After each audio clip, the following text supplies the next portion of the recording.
Hello everyone, नमस्ते। म हुँ दिपा। हजुरलाई स्वागत छ इजी किचन रेसिपीमा।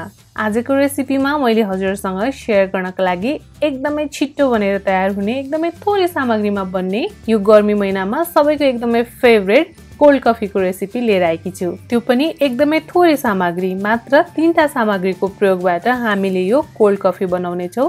त्यो पनि क्याफे र रेस्टुरेन्टमा पाउने जस्तै नै।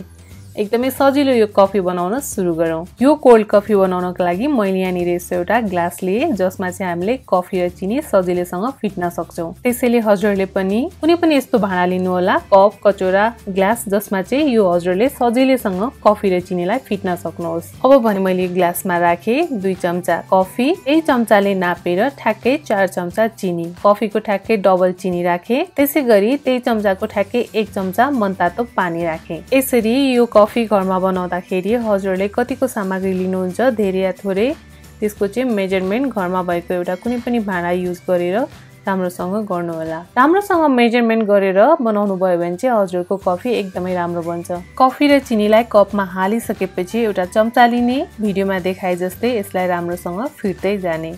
मैले यसलाई फिट्न लागेको यहाँ 1 मिनेट जति भयो।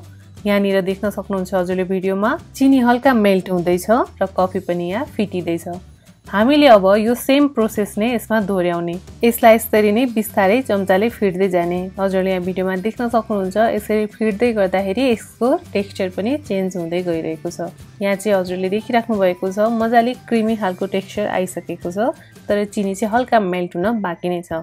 अब चिनीलाई अझ मेल्ट गराउनको लागि चाँडो मैले यहाँनिर 1 चम्चा मनतातो पानी राखेँ। मनतातो पानी राखिसकेर अब यसलाई फेरि मिक्स गरिदिने। हामीले पानी राख्दा चाहिँ एकदमै ध्यान दिनुपर्छ, एकदमै थोरै थोरै राख्नुपर्छ।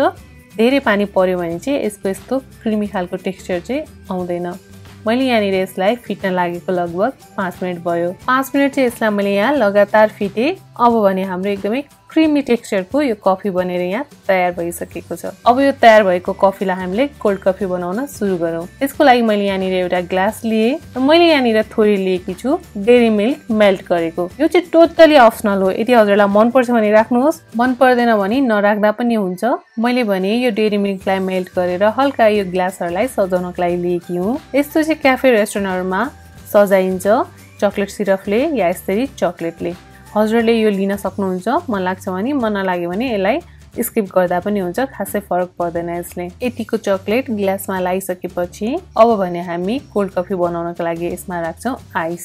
आइस राखिसकेपछि अघि हामीले फिटेर तयार गरेको कफी यसमा राखिदिन्छौँ। हेर्नुहोस् त एकदम मजाको क्रिमी भएको छ। हजुरले देख्न सक्नुहुन्छ हामीले 5 मिनेट मात्र हातले घोल्दा यति मजाको यो क्रिमी टेक्सचर बनेर तयार भइसकेको हुन्छ यो कफी। त्यही भएर एकदमै सजिलै बन्छ, घरमा हजुरले ट्राई गर्नु होला। यसरी फिटेको कफी राखिसकेपछि यसमा राख्ने चिसो दुध। दुधलाई चाहिँ पहिला हामीले राम्रोसँग तताउने, तताइसकेको दुधलाई हामीले फ्रिजमा राखेर चिसो बनाउने अनि बल्ल यो कोल्ड कफीमा युज गर्ने हो। कोल्ड कफीमा आवश्यकता अनुसार दुध राखिसकेपछि यसको माथिबाट मैले राखिदिएँ थोरै डेरी मिल्कको धुलो, त्यसै गरी राखिदिएँ थोरै कफीको पाउडर। यसरी डेरी मिल्क र कफीको पाउडर राखेर मैले चाहिँ यो कोल्ड कफी बनाएर यहाँ रेडी गरेँ। यसरी हेर्दै खाउँ लाग्दो एकदमै छिट्टो मिठो घरमा नै थोरै सामग्रीमा बनेर तयार भयो हाम्रो रेस्टुरेन्ट स्टाइल कोल्ड कफी। हजुरले यसलाई आफूलाई मनपर्ने तरिकाले जसरी पनि बनाउन सक्नुहुन्छ। माथिबाट चकलेट हालेर, आइसक्रिम हालेर, आफ्नो आवश्यकता अनुसार मनपर्ने सामग्री हालेर बनाउन सक्नुहुन्छ। मैले चाहिँ यसलाई यहाँ 2 तरिकाले बनाएर देखाएकी छु। एउटामा चाहिँ मैले कफी र चकलेटको धुलो हालेँ भने अर्कोमा चाहिँ मैले यहाँ कफी राखेँ, चकलेटको धुलो राखेँ र यसमा मेल्ट गरेको डेरी मिल्क चकलेट माथिबाट यसरी राखेर बनाएकी छु। हजुरलाई दुईटामा कुन तरिका मनपर्छ त्यसरी नै बनाएर खानु होला। एकदमै सजिलो छिट्टो मिठो यो रेसिपी समरको लागि एकदमै पर्फेक्ट छ। ट्राई गर्नु होला। कस्तो लाग्छ हजुरलाई यो रेसिपी? मन परेमा भिडियोलाई लाइक गरिदिनु होला, आफ्नो साथीभाइहरूसँग शेयर गरिदिनु होला अनि यस्तै युनिक छिट्टो मिठो रेसिपीहरूको लागि इजी किचन रेसिपीलाई सब्स्क्राइब गर्न भने नबिर्सनु होला। हजुरको दिन शुभ बितोस्। Thank you.